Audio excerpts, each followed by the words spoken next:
khi xưa ngây thơ dại khờ tôi hay chê bai mình ngu si, rằng không biết làm gì, không biết cần chi, không biết mình là ai.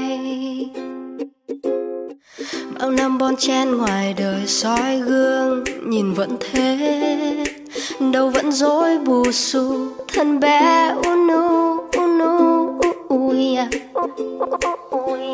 cứ sai đi vì cuộc đời cho phép, và cứ yêu đi dù rằng mình ngu si. Ai lừa ai, ai hờn ai, giận ai, ai thù ai cho qua đi. Cứ đam mê dù nhiều người cười chê, và cứ vui lên vì ta không cô đơn. Vì tôi còn sống, oh yeah, yeah. Vì tôi còn